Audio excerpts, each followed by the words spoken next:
Om Shanti.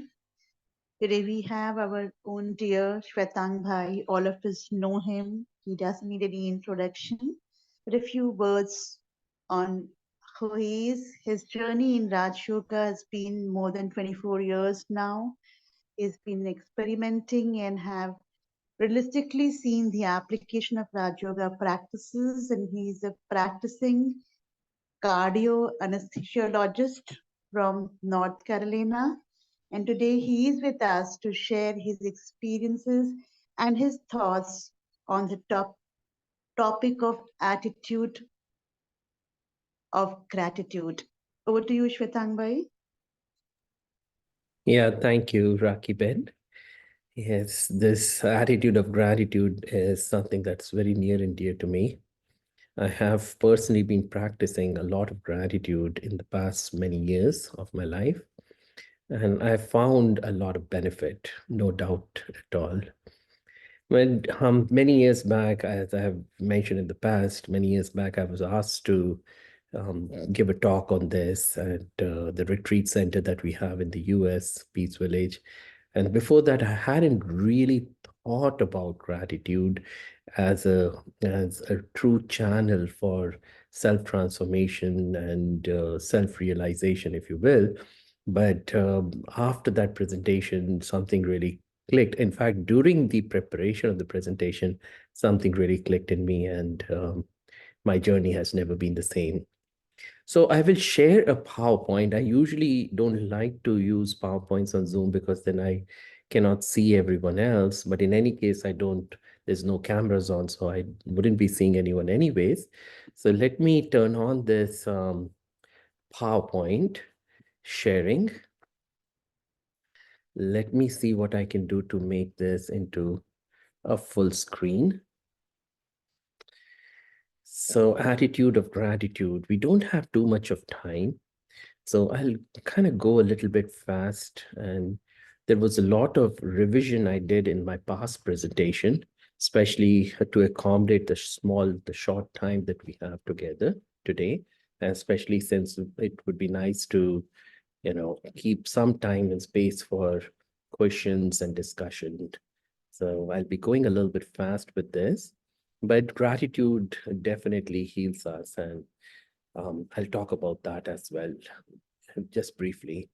So in general, whatever topic I've been told or I am being told to present on, I like to break it up into what, why, and how. And so what is gratitude, why gratitude, and how to practice gratitude, how to learn gratitude. So what is gratitude? You can go into the dictionary and look at the definition of gratitude. Here I got this from Merriam-Webster dictionary, and it says a strong feeling of appreciation to someone or something for what the person has done to help you. So when someone does something to us, for us, someone helps us, then there is this very nice feeling that develops within, and that's what really gratitude is. But there are two types of gratitude, if you will. There's a lot of research happening in positive psychology, and they talk about state gratitude and trait gratitude.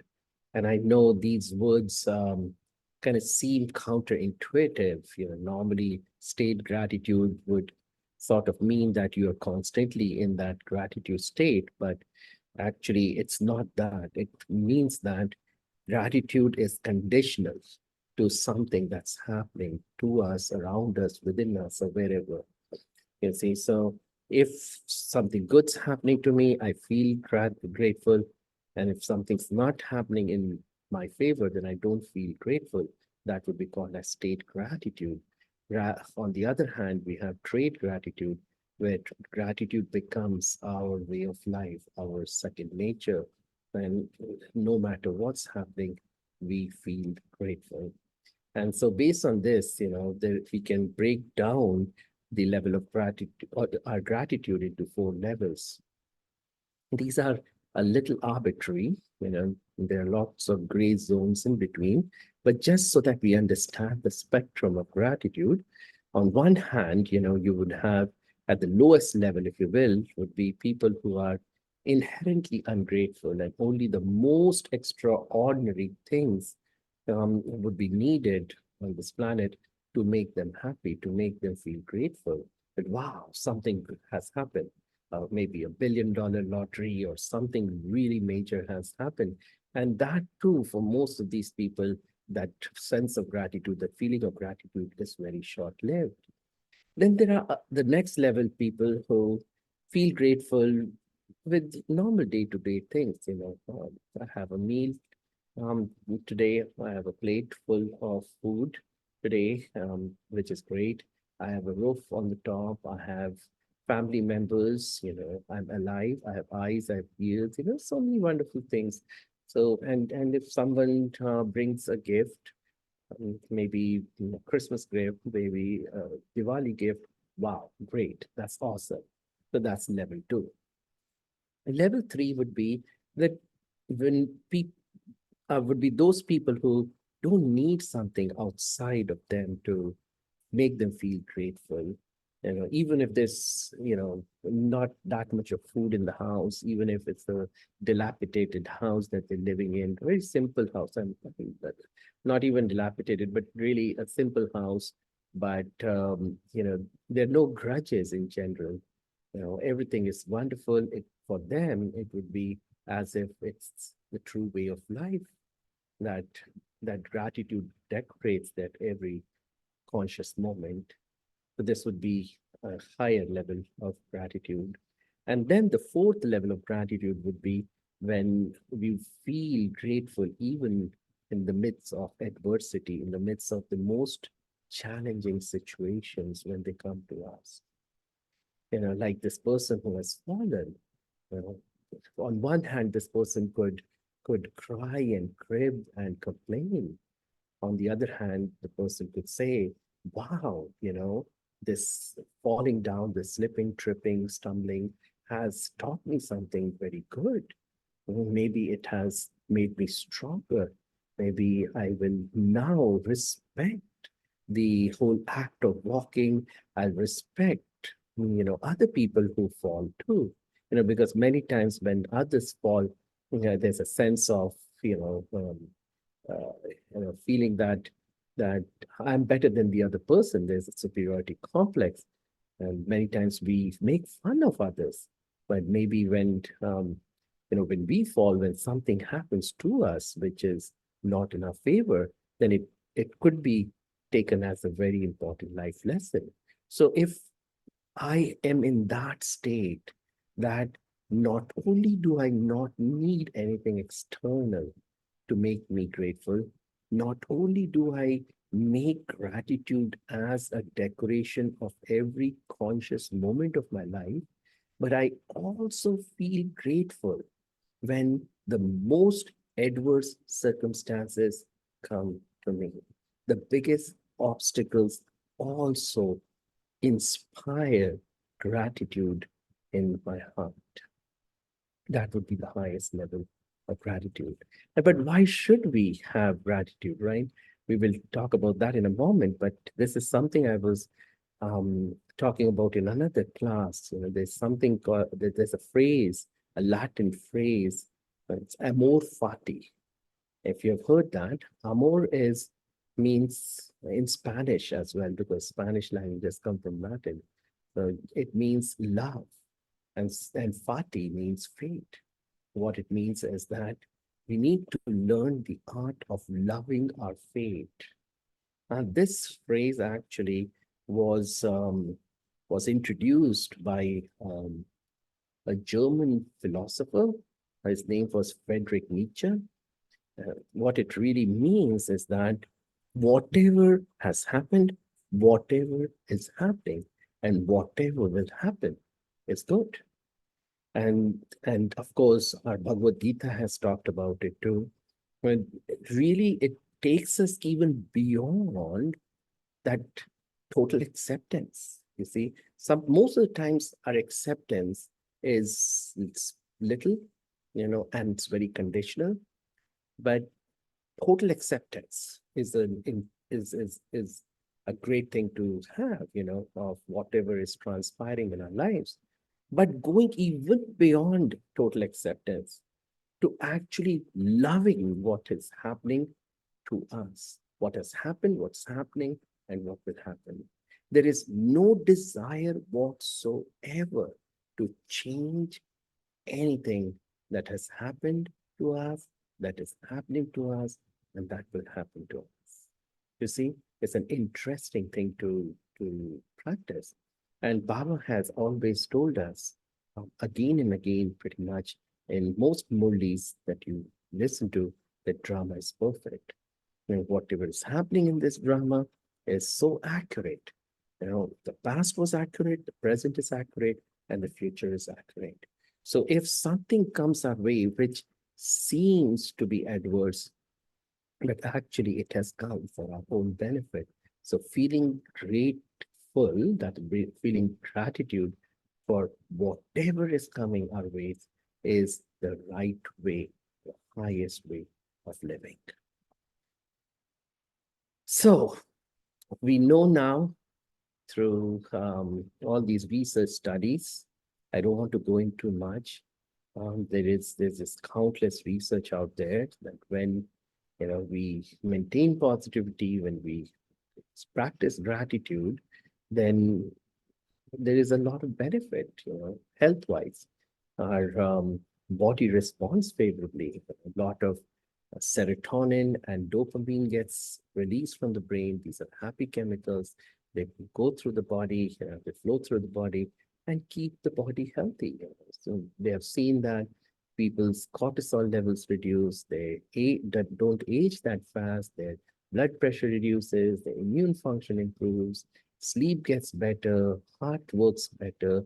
Overall, there's better feeling of life itself, better well-being, there's less depressed mood, less fatigue. So many amazing benefits of being grateful, of practicing gratitude.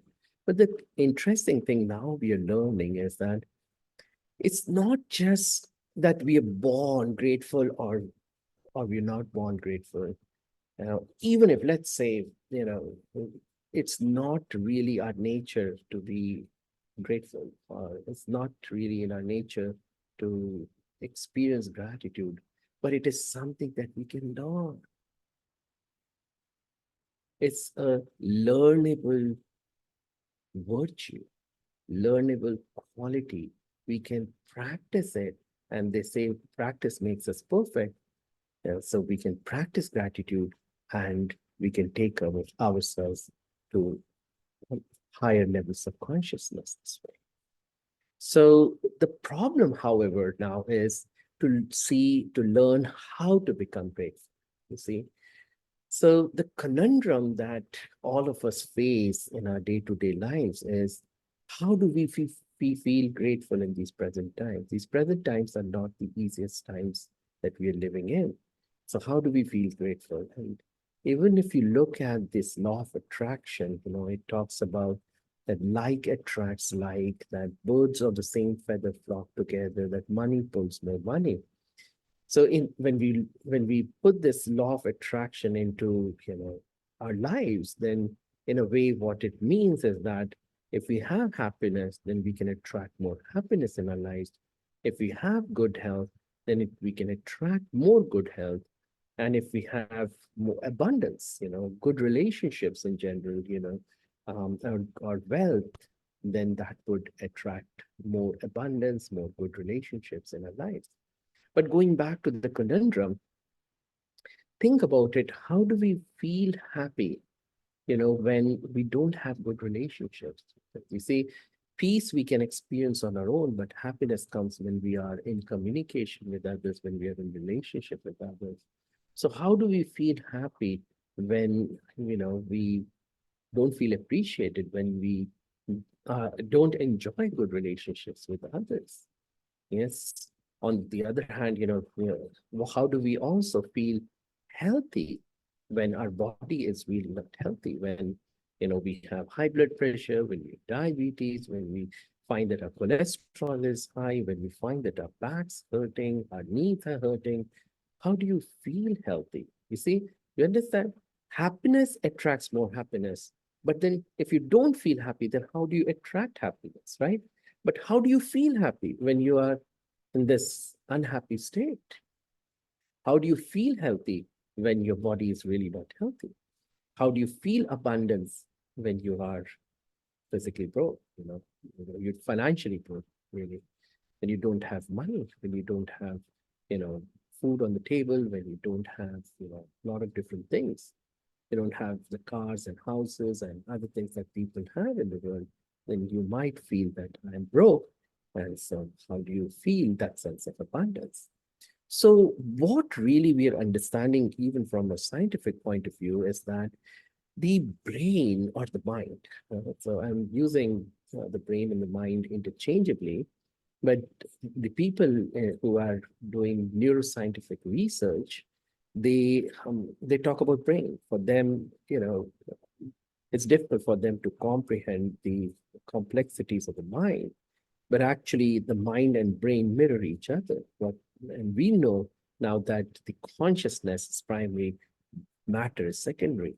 So what happens is in the mind is what transpires in the brain. So if we can kind of use this interchangeably.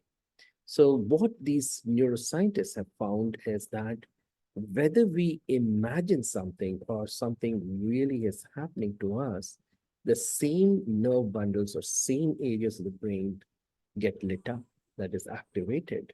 So in a way, what does that mean is that for the brain, imaginary is real. That is, the brain doesn't have the ability to know what is real and what is imaginary. You see, so let's say in this moment, I imagine something bad happening to me. And on the other hand, there could be actually that bad happening to me right now. Either ways, both ways, the brain will get activated, maybe not to the same extent, but the same areas get activated. You see, this is also called a simulation hypothesis. And they have done many experiments when they have had people imagine themselves eating an ice cream versus giving them an ice cream to eat. And they found that same areas of the brain got lit up. Of course, not to the same extent. When you are actually eating that ice cream, then the intensity of the activity in the brain would be much more than when you're imagining. However, if you are really able to imagine it strongly, almost as if you are actually eating the ice cream, then the intensity of that can match the intensity of when you are actually consuming that ice cream. And similarly, all other experiences that we have in life. So what it boils down to is, what is reality? This is something we have to understand very well. And I've shared this before in other forums that, the brain, interestingly, receives a whole lot of information, unimaginable amount of information from outside the world and even from our body. There's something called as proprioception. So every second, the brain knows exactly where every part of the body is. If I'm looking somewhere, the brain knows that my eyes are looking on to the left versus the right, up or down, whether my hand is going up or my hand is going down. And all the information from all the cells, of the body goes to the brain. And though we may not be consciously aware of all that, but all that information is going from outside the world again, outside the body, and from inside the body to the brain, and therefore to the mind. You see, however, what we are aware of is only 2000 bits of information, very small part of that entire information lot is what we end up eventually perceiving. And the interesting thing is that if two people, any two people on this planet, are exposed to the same information, the same 400 billion bits of information is given, exactly same 400 billion bits of information to every human being, or to two different human beings.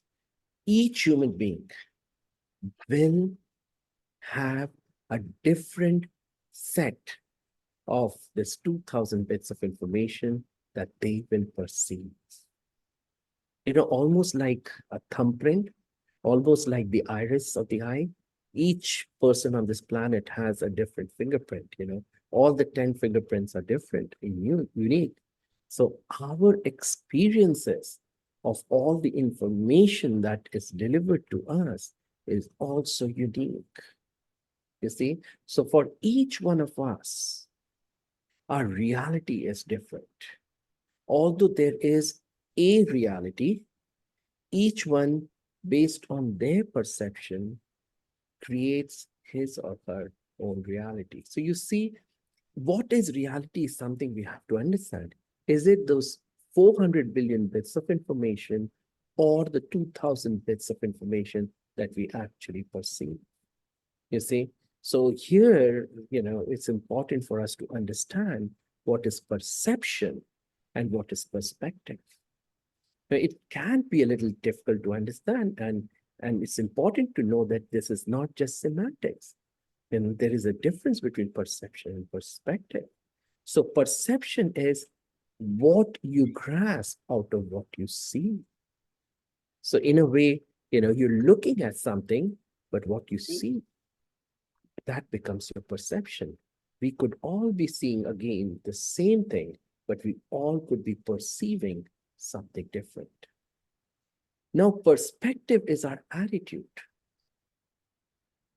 our viewpoint, our point of view. Now, the interesting thing is that our perception changes our attitude. But there is also a very interesting thing to understand, that our attitude changes our perception too. Baba uses these two words, drishti, that is perception, and perspective is vritti. So our drishti changes our vritti. And based on our vritti, then we create our reality. But our perspective, that is our attitude, also changes our perception. So in a way, it is like the egg or the hen phenomenon, or the horse or the carriage. And somebody has very nicely said, and that's what I feel too, that whether it is the egg that came first or the hen that came first, it doesn't matter. It's just a nice meal, for people in the world, not for us, but as children. But also horse and carriage. It doesn't matter whether the carriage came first or the horse came first. It just helps us get to our destination. Who cares? So similarly, whether it is the perception that leads to our perspective, or our perspective that leads to a perception, but together they work hand in hand to create our reality. So what we have to do, and what Baba teaches us, is in a very interesting way he changes our perspective, he changes our attitude based on giving us the education, the knowledge, the wisdom. So the more we acquire the wisdom that Baba is giving us, the knowledge that Baba is giving us, this education for the soul changes the soul's perspective. And as the perspective changes, then our perception changes. Then we begin to see things in a different way. So let's say, for example, our body is hurting. There are a lot of things happening in our body. But if we start to look at the body as healthy, you see, then what happens is our attitude towards our body changes.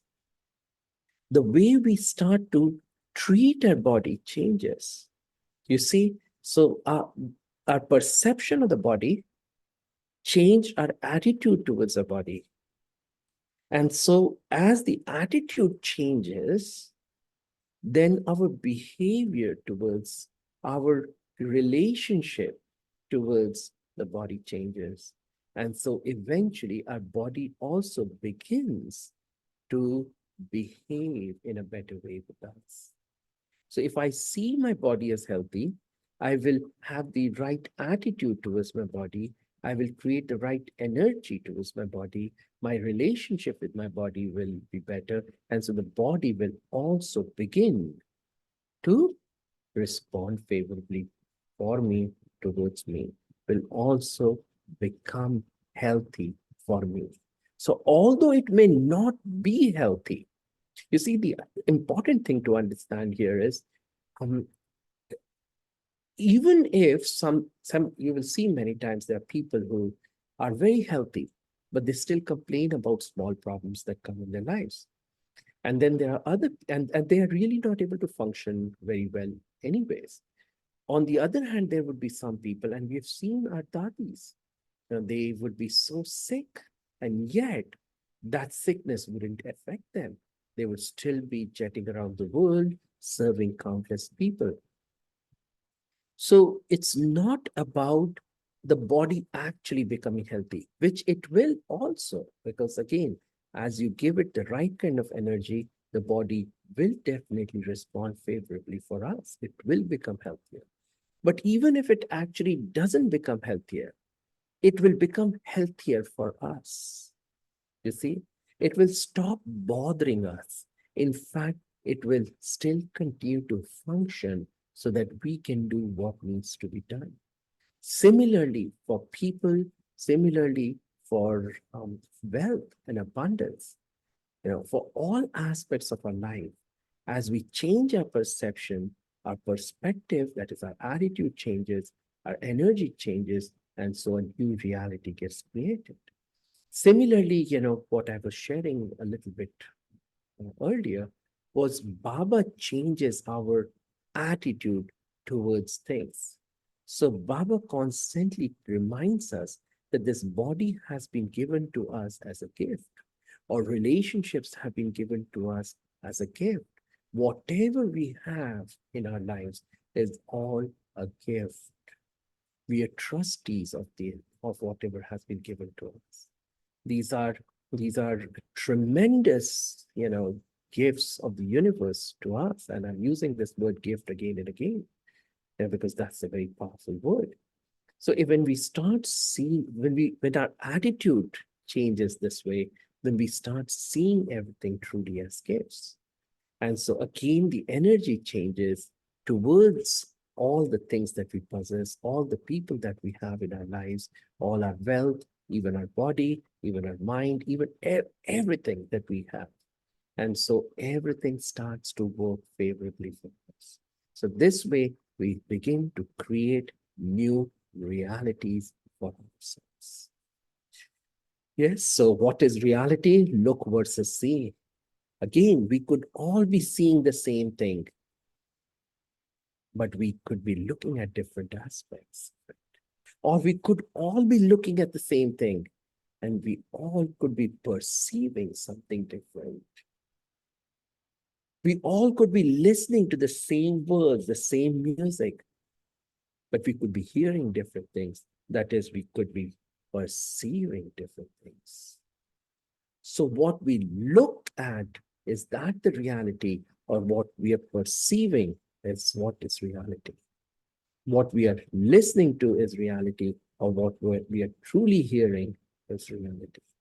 And clearly, what we see, what we hear, in other words, what we perceive, becomes our reality. All that we have to do to change our reality is to change our perception. So what the mind doesn't know, the eyes don't see, and the ears don't hear. It's very interesting. You know, um, again, from perception perspective point of view, depending on our perspective, our perception changes. I'll give you a couple of examples. Let's say for a layman, he takes a stethoscope and puts it to his own heart or someone else's heart. He or she won't be able to distinguish the different heart sounds, and would not know that there is a big murmur in the heart. But a doctor, because of the knowledge, the wisdom that the doctor has, because of prior training of his or her ears, will be able to detect the murmur. And from that doctor's perspective, it won't be a healthy heart. From a layman's perspective, it would be a healthy heart. Similarly, let's say there is a car, an engine that's, has been taken to a mechanic. Now, mechanic can hear the sounds and know that there's something big wrong in the engine, but the layman on the streets may not be able to know what is wrong, what is not wrong here. So from the point of view of the mechanic or the doctor or someone educated enough about the, the problem becomes obvious. The reality changes. You see? So all we have to do also is to change our attitude through more education that Baba is giving us, more knowledge that Baba is giving us. So we change our perspective, that changes our perception. We change our perception, that changes our perspective.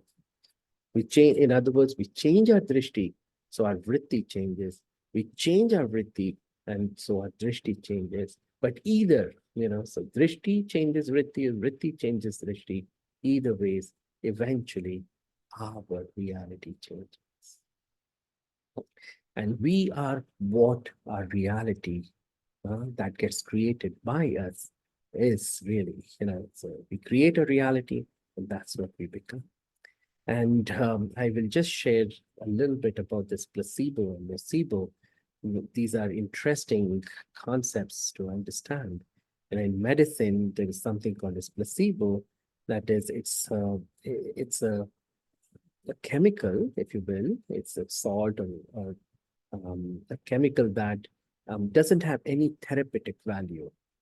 Yet, when it is given to a person with that information that it is going to help heal the person, it is going to help fix the medical problem that a person has, and if that person begins to believe in that chemical, that chemical will fix his problem or her problem, then that placebo actually begins to have a therapeutic effect in the person.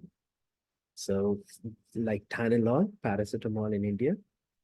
So let's say there is another medicine somebody has created, just a pill that doesn't have at all any Tylenol in it, no paracetamol in it at all. And yet when it is given to a person that, you take this and this will fix your headache. And if that person believes in it, then the headache will get fixed. So that inert chemical, that inert substance was able to exert the same effect as a true pill. And similarly, nocebo would be when the same, medicine look alike would create the similar complications or similar side effects for the person, when even though that medicine the real medicine has not been given, but it's the fake medicine. And I'll give you an example for that. We see this all the time when we have cancer patients coming in and they are supposed to get chemotherapy. Many times it has been seen that the nurse, has forgotten to put that chemotherapeutic agent in that saline bottle. But that patient receives the saline bottle, thinks that he's getting the chemotherapeutic agent, and starts to have nausea, starts to vomit, and so on and so forth. And later it is discovered by the nurse that actually there was no medicine. It was just pure saline. So why did the person have those adverse effects? Why did the person have those complications? So when the mind sees something and perceives it as right or wrong, that's how eventually the reality gets created for the person. So up till now, in a way, subconsciously, unconsciously, we have created our reality based on questionable perceptions and questionable perspectives. But now Baba is teaching us that we can actually create a reality based on true perceptions and true perspectives. You see, through truly changing our drishti and truly changing everything. See? So to conclude, gratitude is both a state and a trait, but we can slowly over time take ourselves from a state virtue of gratitude to a trait virtue. That is, it becomes our nature to be grateful. Grateful in all circumstances, however adverse they may appear. Because the health benefits of gratitude are numerous, it is in our best interest to practice gratitude, to experience gratitude. And like I said earlier, gratitude can be a learned experience. It is okay that we have lived a lot of our lives not being ungrateful, if we have. Hopefully, no one has lived a life like that. But today can be the day for us to transform ourselves, to change ourselves, and move on to a more grateful state. With time, we can become the most grateful people on this planet. And so, again, changing our perception and perspective can change our perceived reality.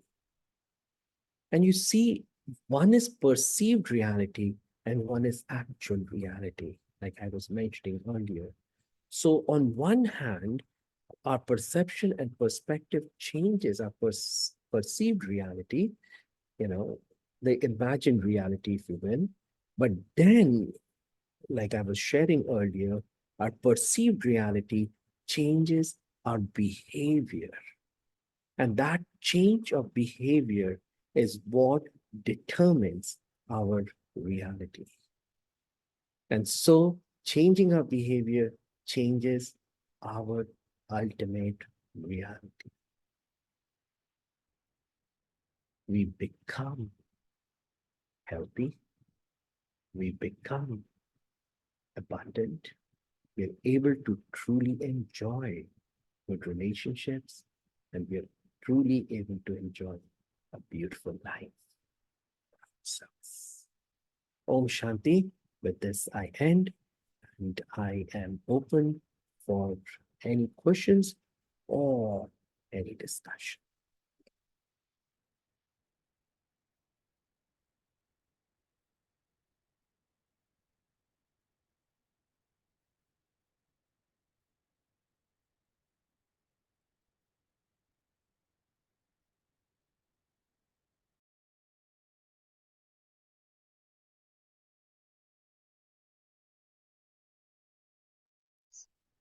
Satang Bhai, there's a question from Girija Ben on chat message. A couple of questions. Shall I read that? Yes, I can read that. Yeah, thank you. Oh, a lot has been written. So thank you and sorry. Two etiquette learned early in life. I did answer how and why to appreciate a thought arises. How do I see good in a situation? Sometimes really difficult to think of things you're grateful for when everything in your life goes wrong. But that's what I said, you see. We are looking at things as wrong. Let me say this. You probably know people where the best has happened to them, best is happening to them, and yet they are able to find something wrong with it. So why can't we see whatever bad is happening and see the best in it? We reverse it around. And truly speaking, if we have understood Baba's knowledge well, that there is nothing bad. If I'm walking outside the house just to check the mail, and I trip and fall and break my leg, and I end up at the hospital, is that bad? If I think it to be bad, it becomes bad. If I think it to be good, it becomes good. And truly speaking, so see, one is the perception. I see it as good, it becomes good for me. It creates a new reality for me because my attitude changes. I won't complain. I would go to the right doctor. I will give it the right energy. It will heal itself very soon. But also, Baba has taught us again and again ancient wisdom of these. The scriptures has also, every scripture talks about it. In Guru Granth Sahib, right? It said that Jo ki das wawa, jo kararo wo bhi wawa. Pardon me if I'm not using the right words. That everything that's happening, that has happened, and that will happen is perfect. So nothing bad exists in the universe, actually, if we have truly understood Baba's knowledge. Nothing bad can ever happen to anyone on this planet. So if the perspective changes, then our perception changes very quickly. And then if either our perception or perspective changes, both help each other, both go hand in hand, and then our reality becomes so beautiful, right?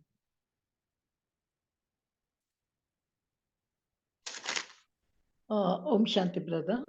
Yeah, I also agree with what you said. Seeing the positive and the negative, saying that nothing bad can happen in the universe. It's just a boomerang principle. What I give, I receive back. Fine. I also believe in that. But sometimes what happens, see, all these thank you and sorry, what I said, these are the small things we learn when we are young. We are learned to say thank you. We are learned to say sorry. And that, automatically comes in our daily course of life, whether we mean it or not. Sometimes we just say thank you for nothing, but we say thank you because it's thank you. So, but sometimes we take things for granted. Like, why should I say thank you? That is a normal part that has to be given to me. If my mother does something, or if somebody does something, a return, or I give a loan to somebody and then they say thank you. I said, it's okay. It is something normal. It's return. It's not something divine thing which has been done. So what I feel, we also take things for granted. We always think we are the center fulcrum of the universe, that everything should flow from us. Now, everything is from me. In not thinking that everything comes from the top, abundance. So I feel also this gratitude principle, as you rightly said, how nicely gratitude changes your vritti, or as Baba always says, gratitude, happiness, and contentment. But sometimes what happens, even in Brahma Kumaris or something, we always take things to be as a granted. This is normal. This is something जो होना ही है. इसमें बढ़िया क्या उसने क्या दिया इतना उसको देना ही है. No, sometimes I feel that. But for me, the one principle which I always keep in mind is count my blessings. I just keep counting my blessings. Very nice, yes.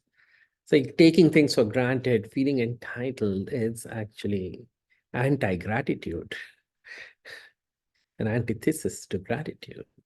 So yes, we shouldn't ever take things for granted. Sure. All right. Who else? Om Shanti. Om Shanti. What the discussion, wonderful discussion going on. Basically, it's a game of mind. What that is our state, as what is our sthiti. Our paristhiti will be according to that only. So I really say the same thing only, that nothing is bad. Bad we seem, bad sthiti of ours. Good we think, good sthiti of ours. So to have a very good sthiti, Baba always says, get connected to me. Our bad sthiti, that means we are connected to body, we are body conscious, and we are connected to the world around us, which is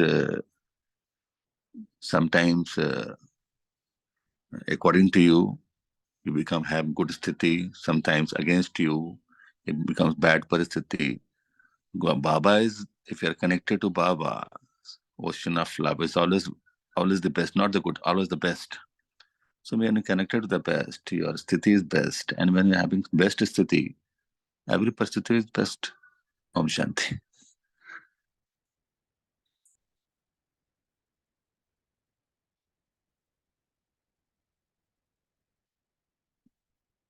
Very nice, brother.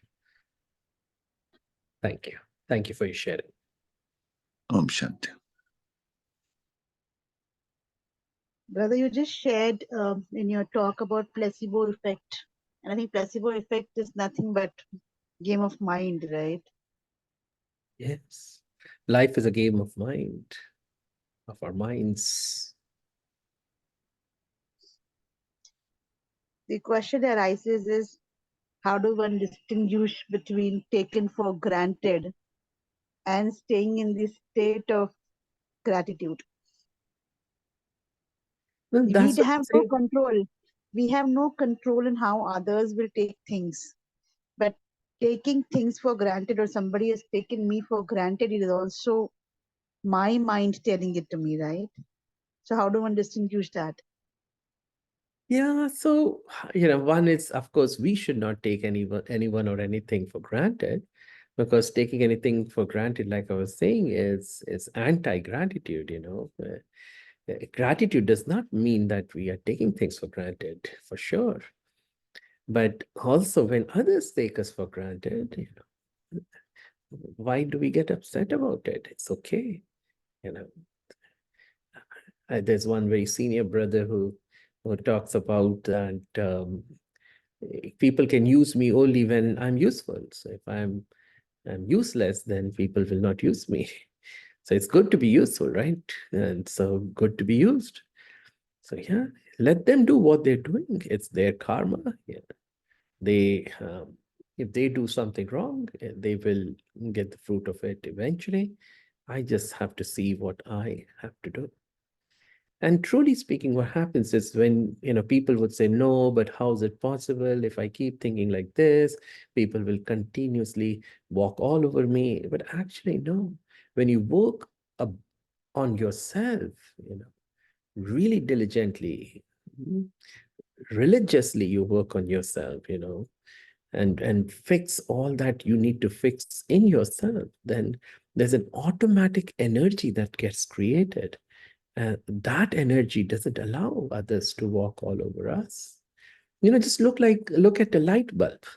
You have a light bulb, you have turned it on, it's bright, and serving its purpose.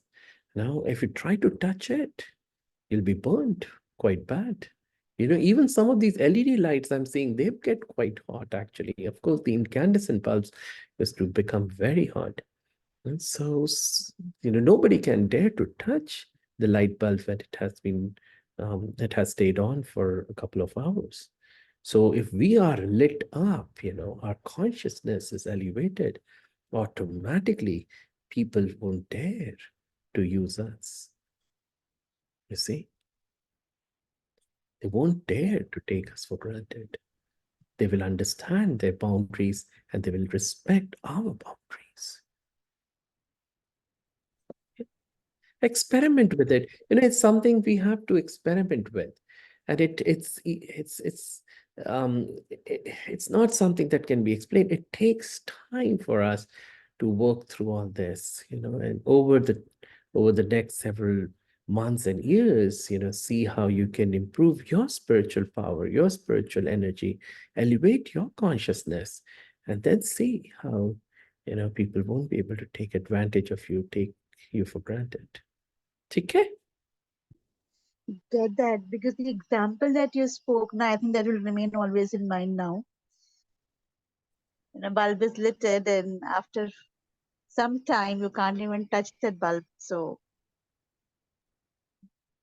thanks for giving that example to always be in existence of how when one work on one own self, how it will show. Thank you. Om Brother, Shanti. Brother, can we also say, whenever I get that feeling that I'm taken for granted, maybe there is an expectation in me, expectation that I should be glorified, or I should be accepted, or I should be seen.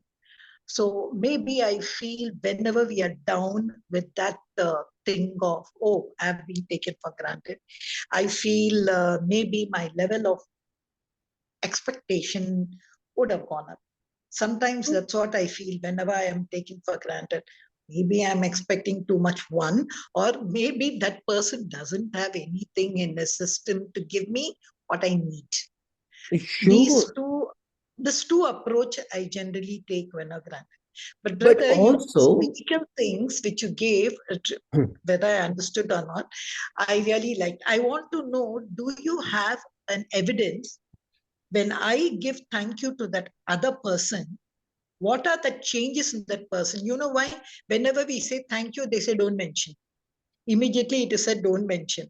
So sometimes, when my grandson used to say, why we have to say thank you, that person is saying don't mention, don't tell thank you.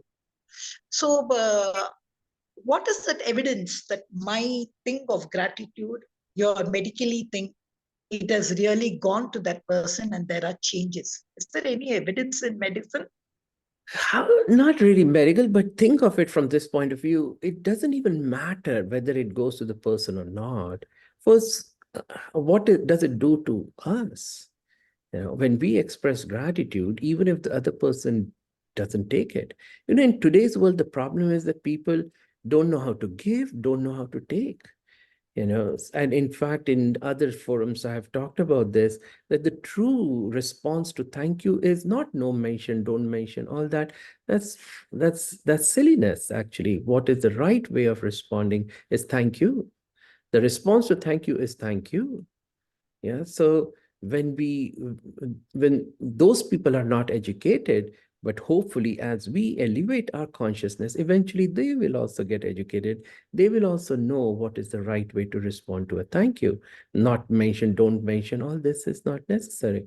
But irrespective of, let's say you are giving gratitude to someone, saying thank you for all that you've done, and that person doesn't take it, it doesn't matter what has happened for you. It has really helped you, it has served you. That's most important. And eventually, yes, it is going to serve the other person. And the evidence is that over time, you will see that the person will transform. Baba has said this over and over again. People get transformed, the world gets transformed. Everything has to get transformed. That's Baba's guarantee. If we play our cards right, if we do what is right, then eventually everybody is going to change. But also going back to the earlier aspect of, we think that people are taking advantage of us, taking us for granted. Is it true reality or is it our perceived reality? That person may not be really taking us for granted, but we are perceiving it as taking for granted, and then we ruin our whole day, whole night, whole life.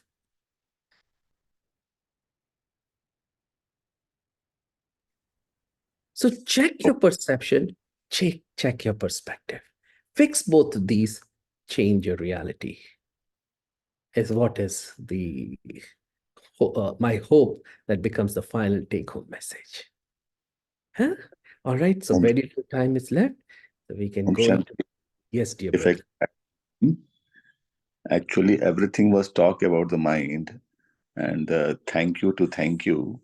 Thank you to thank you will come when we are connected with Baba. If anybody is saying thank you to me, so if I know that yes, Karan Karavan Har has done, so I will thank you to that Karan Karavan Har. In that way, we can say thank you to thank you. And the word mind itself is that if you become like that, M will stand for Man Manava Madhya Jivi. If you do that Purusharth, and I for introspection, for inward journey, and N for Nirakari, Nirvikari, and Nirahankari, and D for attaining divinity within me, if that becomes our Purusharth, definitely whatever that is happening will be the best for me, and I will always be thankful to everybody who thanks me. Om Shanti. See, everybody's so learned here in this group. Uh, everybody has such wonderful things to share. All right, so I guess Rakhi Ben, you tell me. You have to Yeah, end in now. the time, can we have a few minutes of meditation and then we can Yes. close? Yes. So let's hold on to this aspect of gratitude. Let's take a couple of minutes just to experience gratitude in our hearts. I thank the entire world. I thank Baba. I thank everything that has happened to me, everything that's happening to me, and everything that will happen to me. My every interaction with this world is amazing and empowering, and only for my good.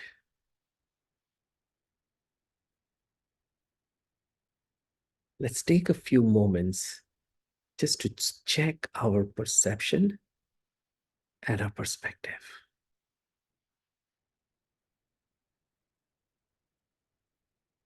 Let's see if we can shine Baba's light on both of these.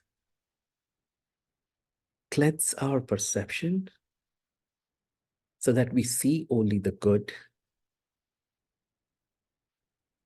and change our perspective so that our attitude always becomes most elevated.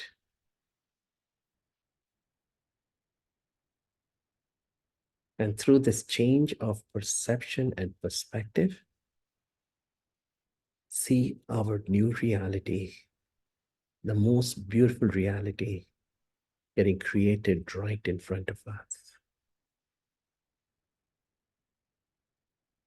All the health we want, all the beautiful relationships we want, all the abundance we want is beginning to happen to us in this moment and for all times to come in our future. Om Shanti. Thank you. Om Shanti. Thank you to Baba, who has helped me to recognize who am I. Thank you, Shwetangbai. It was a wonderful session of attitude of gratitude. Let's make an affirmation of day. Let's have an count your blessing every day. Thank you, Divine Family, for joining us. See you tomorrow at 5 a.m. Till that time, have a wonderful day.